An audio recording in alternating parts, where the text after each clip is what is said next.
मंगलमय साधु समाज धरती सज्जनों माताओं एवं बहनों, जैसे अभी हम लोग सत्संग कर रहे हैं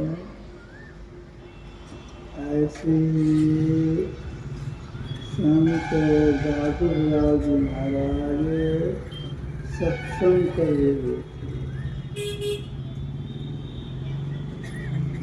मंच पर संत दादाजी बैठे थे, आप लोग नीचे बैठे थे। संत दादाजी महाराज अध्यात्म ज्ञान सुना रहे थे,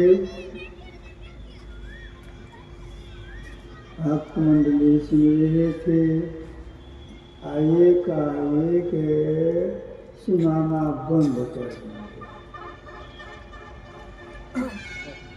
चुप हो गए, कुछ बोलने नहीं लग गए।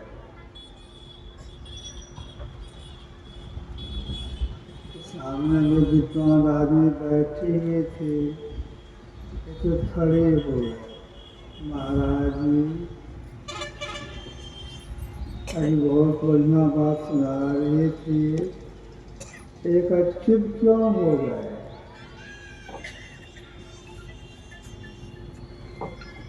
चुप इसलिए हो गए, मैं देख लिया कि एक व्यक्ति से बड़े आदमी का अपमान हो रहा है, इसीलिए मैं चुप हो गया। हम लोग तो बैठे हैं, सब कुछ सुनते हैं, इनका अपमान कहाँ हुआ? आप जितने बैठे हैं उसमें से एक आदमी का पैर खुला है,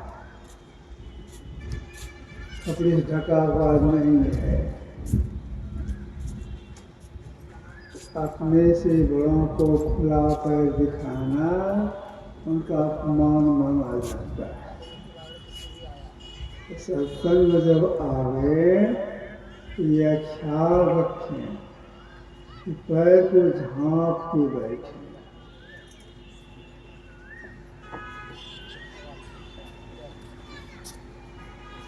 जो वृद्ध हो गए हैं,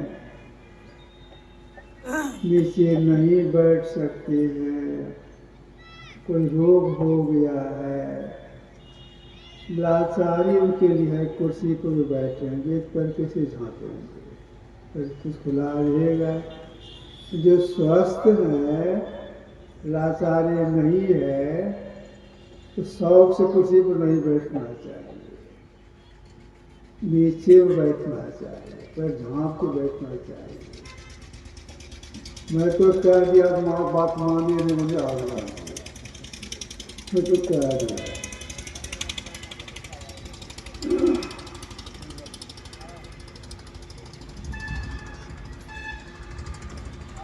अंधेरी रात में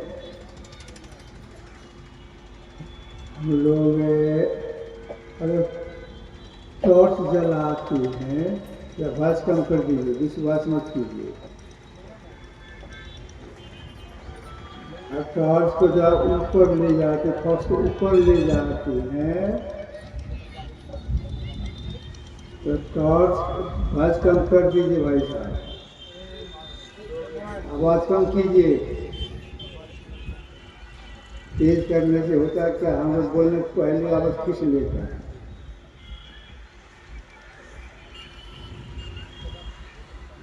आधी रात में टॉर्च चुरा के जब ऊपर फॉक्स करते हैं, उस टॉर्च के फॉक्स में धूल कण दिखाई पड़ता है।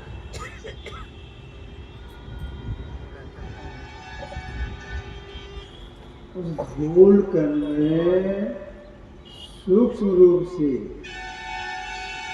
पानी घुसा हुआ है। देखते हैं? नहीं देखते। यह शून्य धूल कण से भरा हुआ है और धूल कण में सूक्ष्म रूप से पानी घुसा हुआ है। धूल कण में और पानी में अग्नि घुसा हुआ है। धूल कण, पानी, अग्नि में हवा घुसा हुआ है। धूल कण, पानी, अग्नि, हवा, आकाश, हवा में आकाश घुसा हुआ है। देखने में आता है? नहीं देखने में आता। लेकिन घुसा हुआ है मतलब क्या होगा?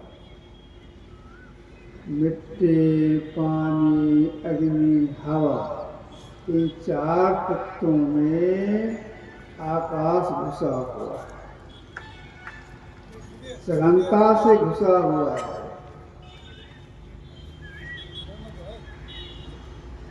जिस आकाश के अंदर में इतनी बड़ी पृथ्वी है, पृथ्वी से 15 लाख गुना बड़ा सूर्य है, आकाश में बहुत तारे गण हैं, ये सब कहाँ है? इसी आकाश के अंदर में है। असली आकाश भरा नहीं है।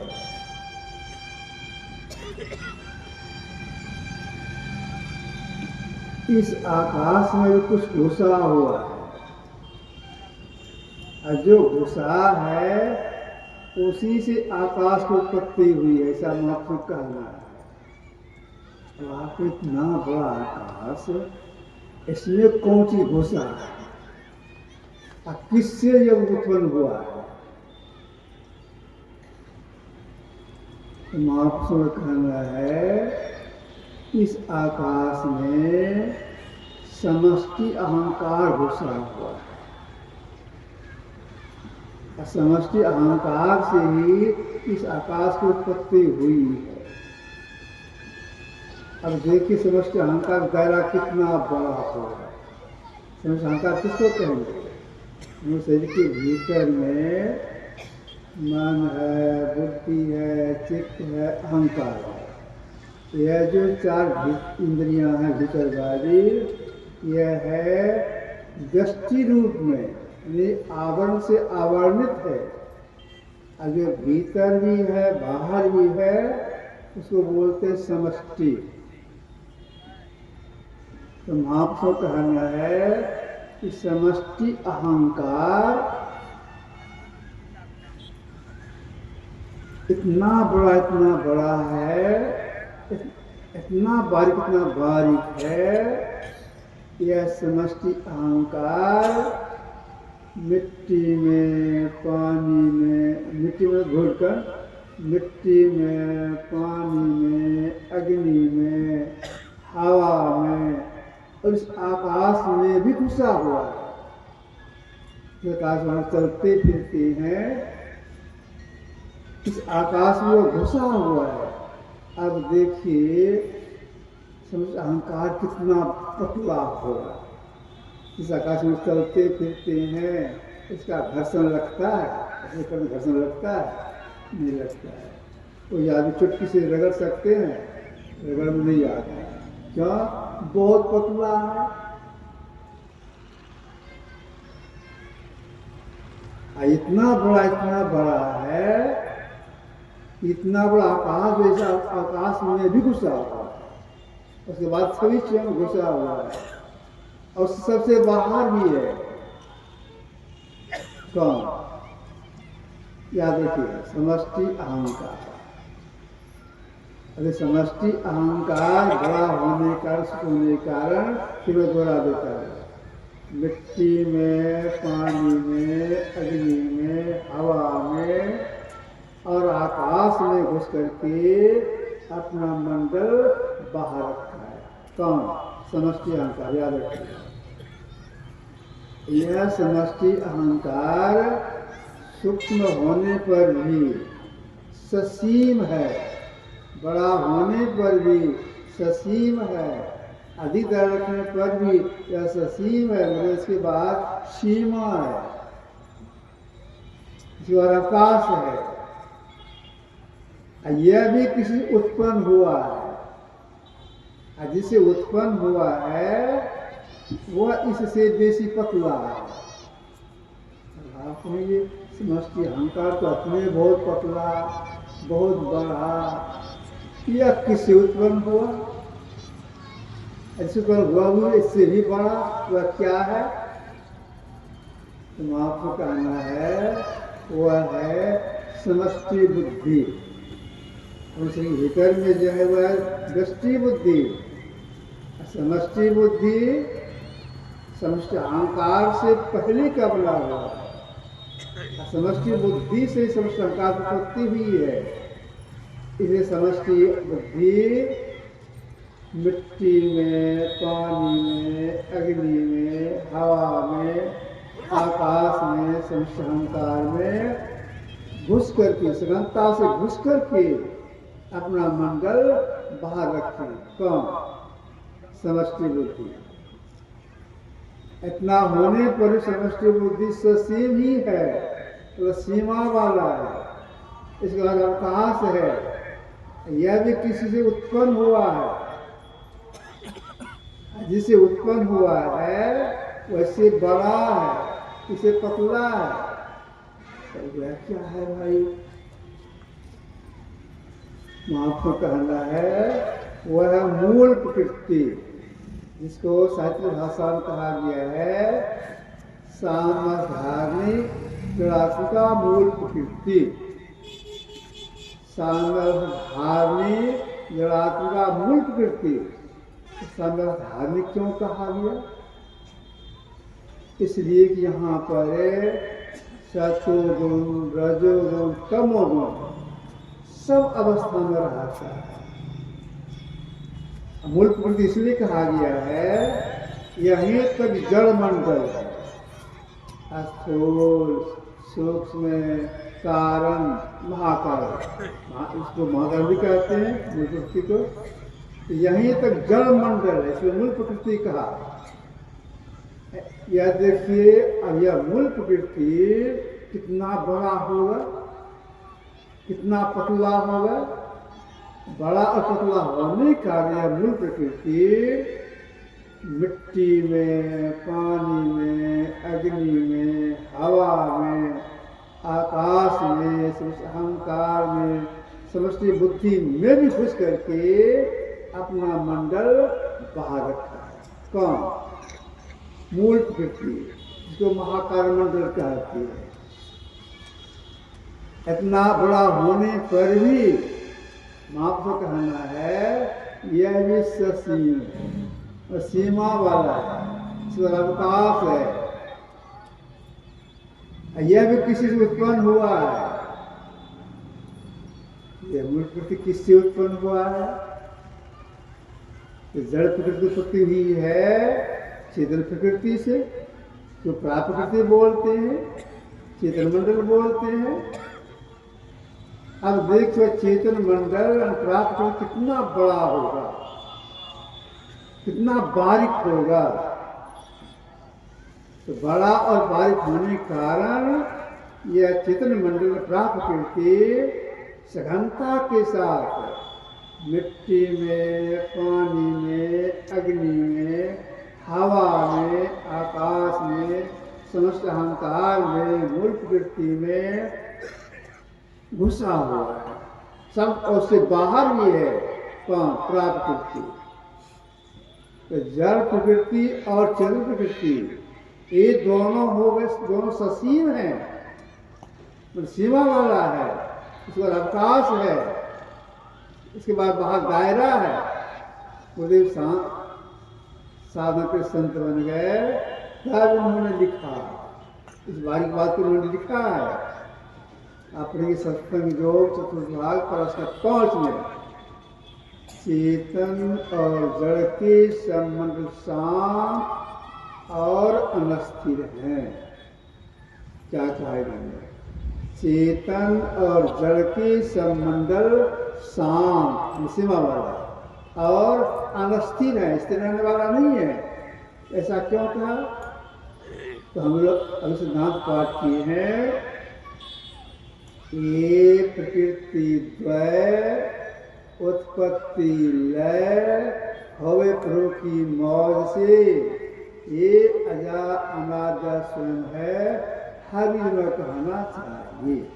ये प्रकृति द्वय दो, ये दो प्रकृति, ये जड़ प्रकृति चर प्रकृति, तो ये दोनों प्रकृति असीम है, इसकी उत्पत्ति हुई है। कैसे? परमात्मा की मौज से, अपने मौज से इसका लय हो जाता है। दोनों प्रकृति को उत्पन्न करने वाले, दोनों प्रकृति सघनता से घुस करके अपना रखने वाले परमात्मा को कहा गया। तो परमात्मा जड़ प्रकृति में भी है, चिर प्रकृति में भी है, दोनों से बाहर भी है। कितने बाहर से कोई सीमा नहीं है, इसीलिए उनको कहा गया अनंत। अगर दो अनंत मान लेंगे, दोनों ससीम हो जाएगा, सीमा वाला हो जाएगा। तो कहने अनंत एक ही एक है और सबसे पहले का है।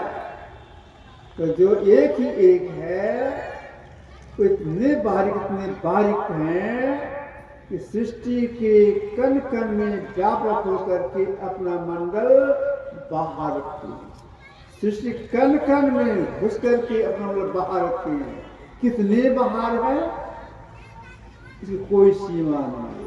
इसलिए तो सत्य महाराज ने लिखा है, निरुपम न उपमा आन राम समान अराम निरंतर के समान नहीं है। कितने बाहर है, कितने बड़े हैं, कितने महीन है, इसके कोई सीमा नहीं है। उपमा रहित है। तो जो उपमा रहित है उनको कोई वाणी के द्वारा कह नहीं सकते, वाणी का विषय नहीं है। उनका कोई नाम भी नहीं है, उनको कोई गढ़ भी नहीं सकते, उनकी मूर्ति नहीं बना सकते हैं। कबीर साहब ने कहा संसार लोगों से, अनगढ़िया देवा कौन कृत सेवा, गढ़े देव को सब कोई पूजा दीदी साबु राव सेवा, पूर्ण बरम अखंड स्वामी ताक निजाम देवा, अनगढ़िया देवा कौन कृत सेवा। अनगढ़िया, तो जो अनगढ़िया है उन्होंने सारी सृष्टि की है। बस और कम कीजिए, जैसे कहे कर देते, बिजली बढ़ जाती है, कम कीजिए, आवाज कम कीजिए। जो अनगढ़िया है वो कोई कर नहीं सकता है। याद रखिएगा, वे कभी जन्म नहीं लेते, उनकी कोई माँ बाप नहीं है। कबीर साहब संसार में आए, इन्होंने कहा, क्या कहा?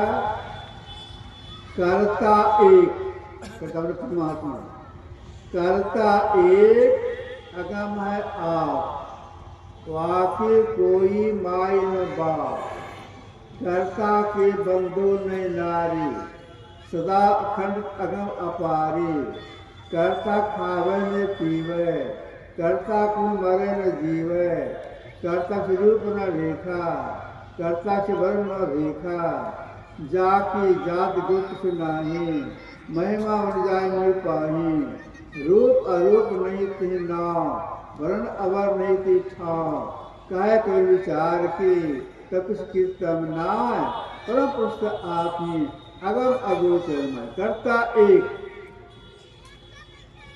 उनको कोई माई बाप नहीं। तो जो एक ही एक है, जो जन्म नहीं लेती है, उनको कोई इस आंख से नहीं देख सकते। इसीलिए नानक साहब ने कहा अलख। अलग शब्द इसलिए कहा गया है, यहाँ तो दिव्य से उनको नहीं देख सकते हैं, इस आंख से नहीं, ख्याल से नहीं, स्वप्न में नहीं, दूसरे को नहीं देख सकते, इसलिए अलग शब्द का प्रयोग कर दिया है। जो अलग है उनमें एक तीन नहीं होते, याद रखिए, तीन नहीं होते हैं। कौन पर तीन नहीं होते हैं? मुझे साधन करके संत बन गए, तब उन्होंने कहा अनादि अनंत प्रभु ये अवयव विभो अक्षय अजय अति सघन रहाई।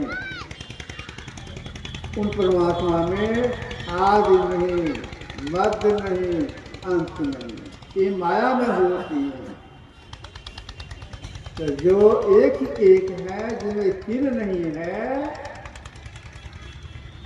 उन्हीं के अभिन्न अंश हम जीव,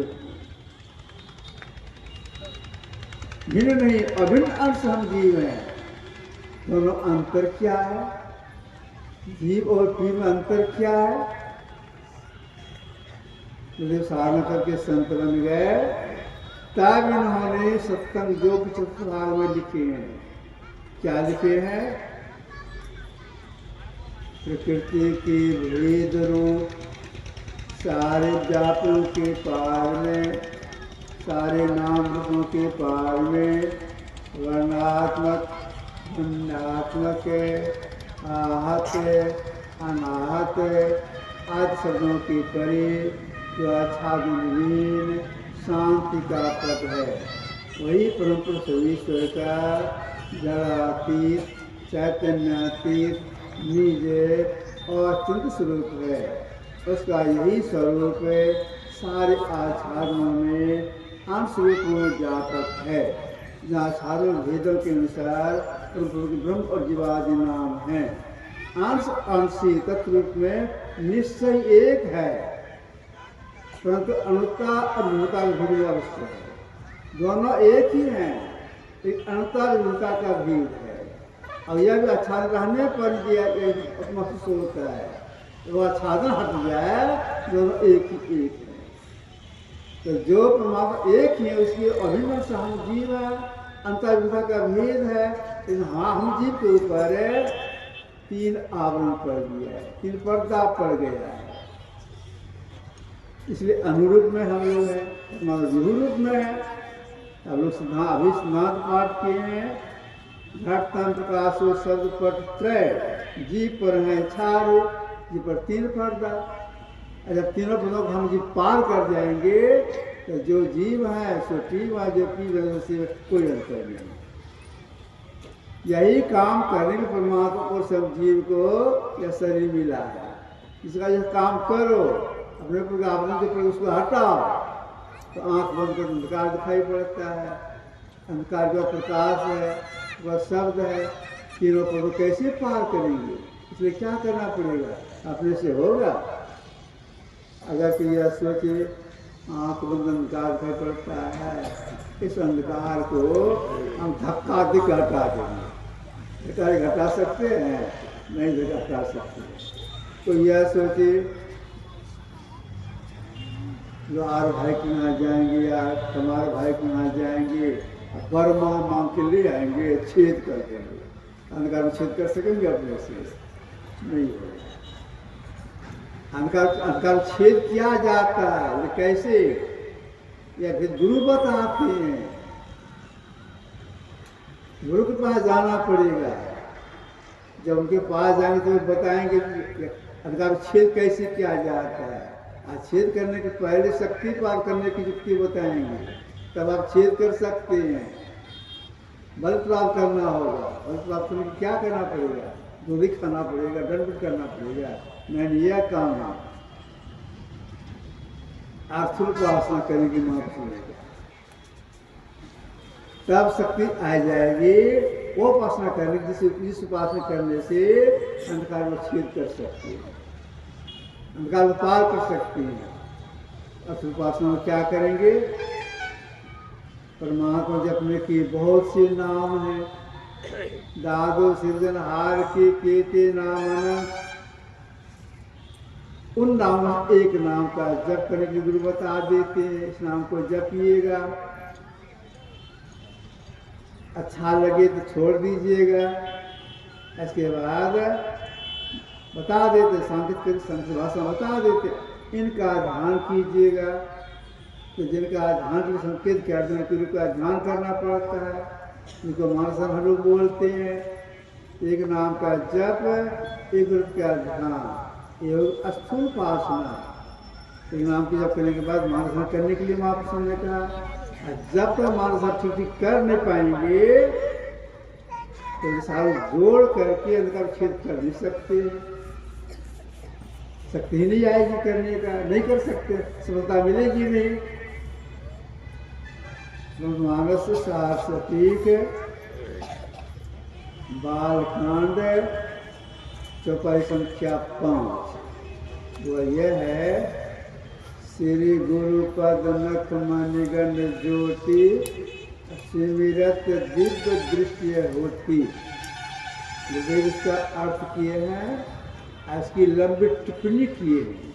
इस टिप्पणी में उन्होंने लिखा है कि मानस ध्यान में सफलता प्राप्त किए बिना विश्व योग में सफलता प्राप्त करने की इच्छा भूमि परा असंभव है। जमीन पर लेटे हुए हैं, आकाश ताराओं को चुनना चाहते हैं, असंभव है। ठीक ऐसे माथा ठीक किए बिना हम विश्व करने सफलता प्राप्त करने उनका छेद कर दें, असंभव है। माथा वो होना चाहिए। वो से मतलब क्या हो गया, जैसे हम लोग अपने हाथ में आईना लेते हैं, अगर शीशा साफ है, सामने आईना लेते हैं, साफ साफ चेहरा दिखाई पड़ता है।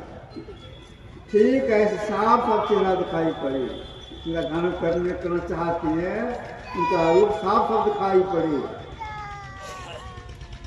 साफ साफ दिखाई पड़ जाएगा, तब शक्ति आ जाएगी बिना आधार पर चुकाने का। तो मतलब ठीक ठीक हो जाए तो प्रयास करना पड़ता है, वर्षों अभ्यास करना पड़ता है। बाबा साहब जी से पूछने की कृपा की, लाला तुम जो मान करते हो क्या हो गया? बाबा गुरु महाराज बोले थे, नहीं हजूर, कोशिश करने पर धुंधला दिखाई पड़ता है। बाबा साहब बोले, लाला मैंने किया, हो निकाल दिया। तो मानसा हो होता है, अपना तो हो दिखाई पड़ता है, वो दिखाई पड़ता है। तो अब वो दिखाई पड़े, इसके लिए लगन के साथ करना पड़ता है, तभी सफलता मिलती है। समय लगाना पड़ता है, तब सफलता मिलती है। जो कोई याद दिल मन को लगावे, मन के लगाए हरि पावे। जैसे नटवा झुक बांस पर कलिया ढोल बजावे, अपना बोझ धरे सिर ऊपर शुद्ध बांस पर लावे।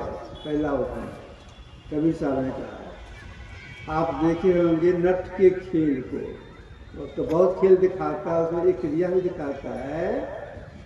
कुछ दूरी लेकर के एक बांस इधर एक बांस इधर गाड़ देता है, मजबूत से गाड़ता है। अब बांस को कुछ ऊपर में एक रस्सी बांध देता है। एक जो छोटा नट है कम उम्र का, वह वहीं पर आता है। जो बड़ा उम्र का है वह वहाँ खड़ा होकर के ढोल बजाता है। आवाज में लोग आएगा, मेरे खेल को देख के पैसा देगा, इसका ढोल बजाता है। आज जो छोटा नट हुआ करता क्या है, खेल दिखाने वाला अपने हाथ पहले से ही 4-5 के बांस का टोना अपने पास में रखता है, और ठीक बीच में माप करके ठीक बीच में एक रस्सी बांध देता है। इतनी दूरी से बांधता मेरी छाती पर लटक जाए बांस से, पहले बांध के ठीक से रखता है। अब खेल शुरू हो गया तो बड़ा नट ढोल बजा रहा है और छोटा नट क्या करता है, उस बांस के टोना को छाती पर रखता है और रस्सी से बांध लिया है तो गले में लटका लेता है। रस्सी के सहारे बांस लटक जाता है छाती पर। तब किसी तरह से बांस को पकड़ करके जो गाड़ दिया है चढ़ जाता ऊपर, और ऊपर चढ़ करके रस्सी पर खड़ा हो जाता है और कुछ सहारा है नहीं, रस्सी पर खड़ा हो जाता है। बांस उसके छाती पर ऐसे बांस के छाती पर और रस्सी पर दौड़ता है। अब देखिए गिरता क्यों नहीं है, रस्सी पर दौड़ रहा है, गिरता क्यों नहीं है? इसलिए रस्सी पर दौड़ते समय वो अपने ख्याल को लगाकर बांस के बैलेंस है, बांस ख्याल का हट जाए, इसमें ख्याल हट जाए तो नट ऊपर से नीचे गिर जाएगा। ठीक ऐसे ही कोई भी काज कर रहे हैं, कहीं जा रहे हैं, ख्याल लगा रहे, वे ऐसे हैं, मतलब उनका रूप ऐसा है, उनका चेहरा ऐसा है, यह लगन चाहिए। इस लगन के साथ जो करते हैं, करते करते ख्याल आते हैं, फिर निर्भर हो जाता है, प्रत्यक्ष हो जाते हैं। प्रत्यक्ष होने पर क्या होता है, देखिए प्रत्यक्ष होने पर क्या हो जाता है। गुरुदेव कुप्पाघाट आश्रम विराजमान थे, अपने शनिकरण के आसन पर सब आसन से लेटी हुई, स्वासन मतलब चित लेटी हुई। मैं उनके समीप में था, मैं निवेदन किया। जब भी मैं कुछ निवेदन करता था धन की इच्छा से तो मातृभाषा में, हिंदी में नहीं। तो मैंने कहा हजूर एक बात जानने की इच्छा है इसे, तो बोलो। मुझे बोले बोलो क्या जानना है। मैंने कहा हजूर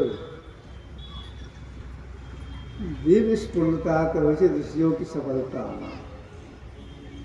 कोई काम की शुरुआत कहाँ से हुई, शुरुआत कहाँ से हुई, पूर्णता थे ऋषियों की सफलता में, शुरुआत कहाँ से हुई थी।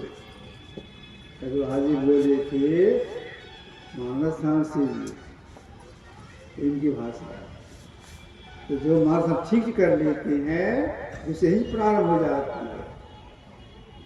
अब उस रूप को हटा करके बिना आधार से टिकाना पड़ता है। जब उसे टिकती है तो अंधकार में छेद होता है। क्यों? हम लोग ये जो दृष्टि की धार है बहुत प्रकाश नहीं है, शक्तिशाली है। अगर कोई खुले आंख से कहीं देखते हैं, सुता के देखते हैं तो आग लग जाती है। एक बार मैं सुनाता हूँ आपको। भगवान बुद्ध जब वृद्ध हो गए तो कुशीनारायण जा करके अपने शरीर का त्याग किए। कुशीनारायण क्षत्रियों का नगर था उसमें, और क्षत्रिय लोग वहाँ रहते थे। भगवान बुद्ध क्षत्रिय ही थे।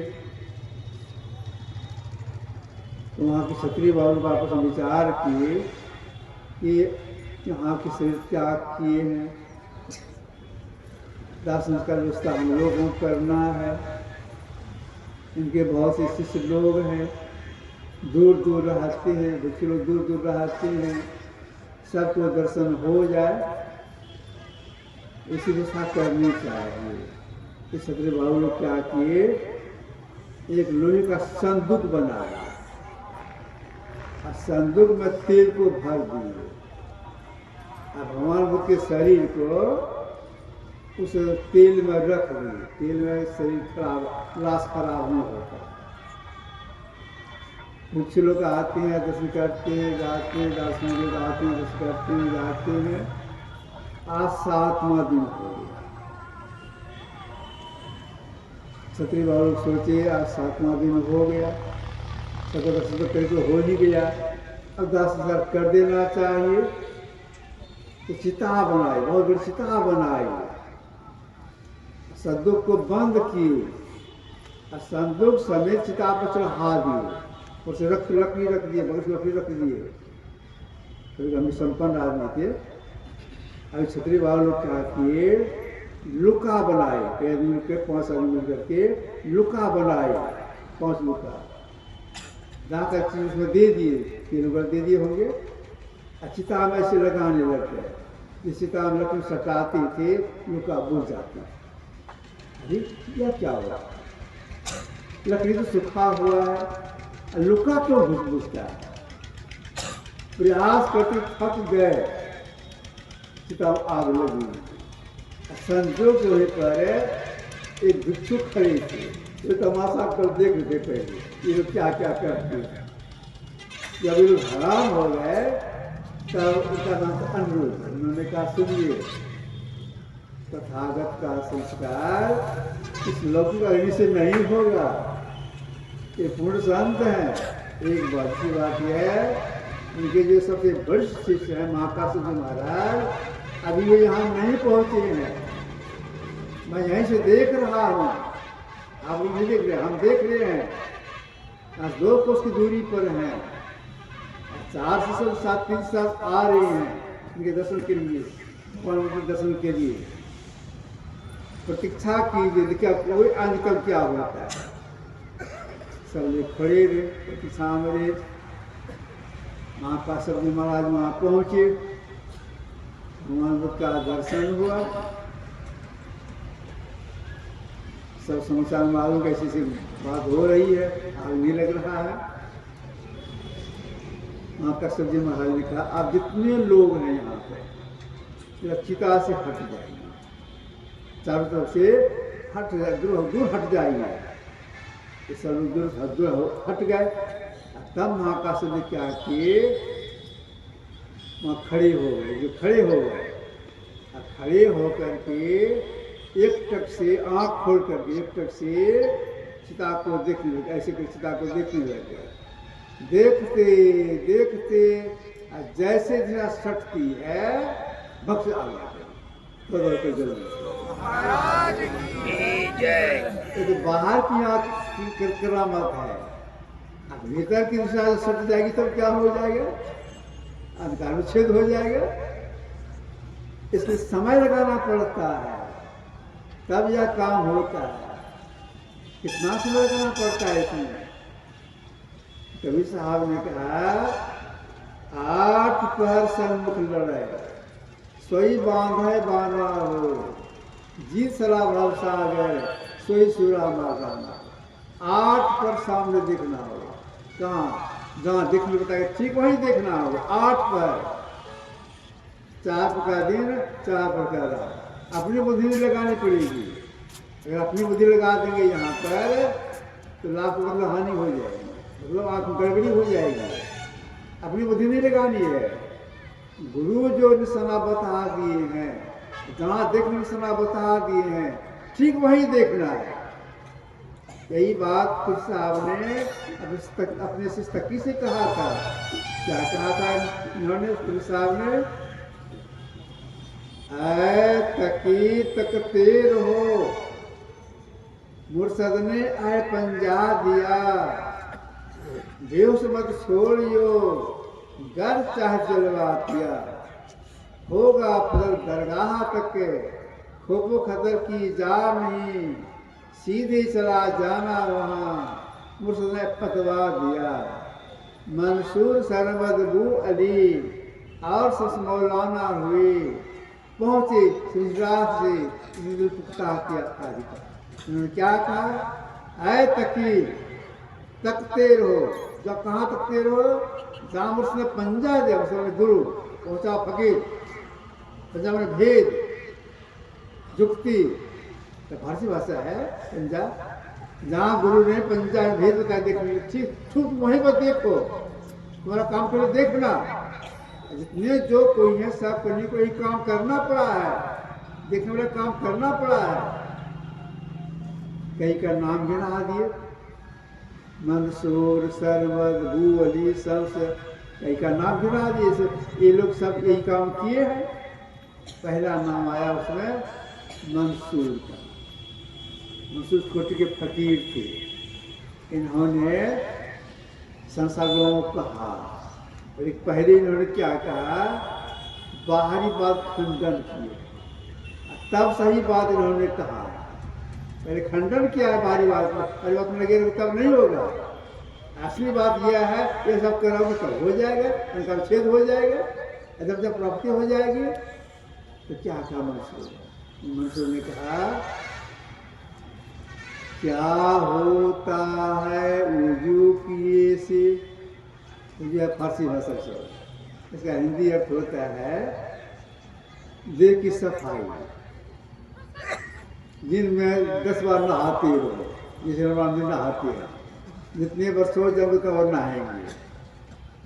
मिट्टी का अभाव, पानी का अभाव, लोग पानी से देखो तो मिट्टी से साफ, पानी का अभाव में मिट्टी से लोग देखो साफ करते हैं, दिन भर यही करते हैं। इससे क्या होगा, विकार करना थोड़े होगा, उसके थोड़े होगा। इसे और खंडन किए हैं ये कौन मंसूर। क्या होता है वजू किए से, क्या मस्जिद में जाने से, क्या होता है नमाज पढ़कर सर को वहाँ झुकाने से, क्या किसने इस जहाँ में उठार हाथ जमाने से, जीते जी ने मिला खुदा मिलेगा क्या मर जाने से। इसी सबब से मेरे दिल में 8 पर यह मस्ती है, लाख वर्ष बढ़कर दुनिया मुस्प्रस्ती है।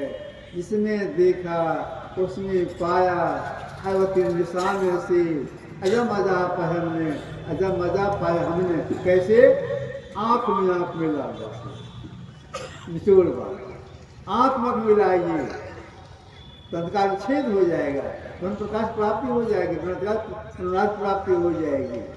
तो आँख में मिलाना जिसकी सीखना पड़ता है, वैसे अपने से नहीं होता है, इसलिए क्या करना पड़ता है। भगवान कृष्ण ने कहा था अर्जुन से, जिस स्थान लोक्यन, इसे 10 दिशाएं हैं, पूरा पश्चिम उत्तर दक्षिण चारों पर ऊपर नीचे, 10 में एक भी नहीं रहे। आँख खोल के देख सामने कोई दिशा, आँख बंद कर लेते हैं, पूरा पश्चिम उत्तर दक्षिण चारों कोने का ज्ञान नहीं रहता है, एक ऊपर ज्ञान से ज्ञान रह जाता है। अब क्या करें, इसीलिए गुरु के पास जाना पड़ता है, वहाँ पर स्वरूप जाना पड़ता है। तो एक लाभ देखने, इस पास से देखने से पूरा पश्चिम उत्तर दक्षिण चारों कोने ऊपर कुछ भी नहीं रहता। यही ब्रह्म दीक्षा, इस ज्ञान को सीख लेते हैं, करते हैं, तो सब करते हैं। जैसे सड़ने पर अंदर में प्रकाश होता है, जहाँ प्रकाश वहाँ शब्द भी होता है, तो बिंदु का उदय होता है। बिंदु में तनार बोले, वही बिंदु प्रकाश को दिखाता है, सबको सुनाता है, सब सुनाता है। अब अंधर प्रकाश, हम प्रकाश को देख रहे हैं, ब्रह्मनाथ को सुन रहे हैं, अब पूर्ण में दृष्टि खुल गई, तो दृष्टि से परमात्मा दर्शन नहीं होता है, क्योंकि माया का दर्शन होता है जिसका नहीं रंग नहीं रूप रेखा, जिसे दिव्य दृष्टि से नहीं कोई देखा, वाणी है। अब उसके लिए आत्म से प्राप्त करनी पड़ेगी। अब कैसे प्राप्त होता है, अब से प्राप्त करने के लिए 14 क्रिया सीखनी पड़ती है। इसी को महापुरुषों ने कहा, नादम संधान, नाद की खोज, नाद खोज करने की जो प्रक्रिया है, उस प्रक्रिया की वंदना किया शंकराचार्य ने। नादानुसंधान नमोस्तोत्रम स्वाम मन में तत्पदम लयानम, प्रसादात पवनेन साकम विलयते विष्णु पदे मनो में। हे नादनुसंधान, आपको नमस्कार है, आप ही प्रसाद से मेरा मन प्राणवायु उस प्राण पद में लीन हो जाएंगे। उस साधन विधि को प्रणाम किया है, और साधन करके फलता प्राप्त कर लेते हैं, इन्हें प्राप्त कर लेते हैं, तब क्या हो जाता है, तब उस जीव की आत्मदृष्टि खुल जाती है। उस आत्मदृष्टि से जीव अपना पहचान कर लेता है। लोग अपने शरीर का पहचान करते हैं, मेरा शरीर काला है, गोरा है, सब आजादी, अपने कैसे है नहीं पहचानते। जब एक शब्द की प्राप्ति हो जाएगी, जीव अपना पहचान कर लेता है, आत्म आपको आप ही जाने। इसके बाद जो परमात्मा सृष्टि के कण कण में है, सब में से जो बाहर है, तो साक्षात्कार होता है, उन्हें मिलना हो जाता है, जिनका परम कल्याण हो जाता है। यह जानकारी कहाँ मिलती है? यह जानकारी सत्संग से प्राप्त होता है। इस सब जी को सत्संग में जरूर आना चाहिए। अगर बाहरी सत्संग में नहीं आएंगे तो जानकारी नहीं मिलेगी। करने का जो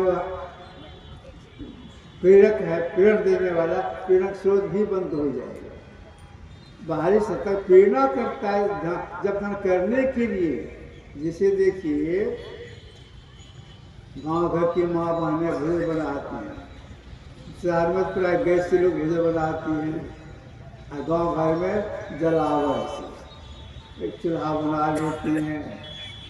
गोईठा का जलावन है, संठी है, जो है। अब भात दाल सब्जी बनाना है तो चूल्हा में आँच लगाती है, आग पकड़ता है, तब उस पर भात बनाना है तो हंडी रख देती हैं, पानी दे देती हैं। पानी खौलता है तो चावल गुप्त रख देती हैं। बीच में क्या करती है? चूल्हा में जो लकड़ी दिए है जलावर, उसको उसकाती है, इसे कहती है। उसकाती है तब आग जलती रहता है, तो भात दाल सब्जी तैयार होता है। अगर कोई माँ बहने किन्हीं को भात बनाना है, चावल दे दिए, अब जलावट जो चूल्हा में है वो नहीं उसकाएगा, चूल्हा में नहीं घुसाएगा, क्या होगा? आग बुझ जाएगी, भात बनेगा? नहीं बनेगा। उसी तरह से बात सत्संग नहीं करेंगे तो प्रेरणा नहीं मिलेगी। जब तक शिथिलता आ जाएगी तो सत्यवाद सत्संग में जरूर आना चाहिए, संग प्रयास करना चाहिए। ये आपकी सेवा थोड़ा सा रखा। श्री श्री महाराज की जय।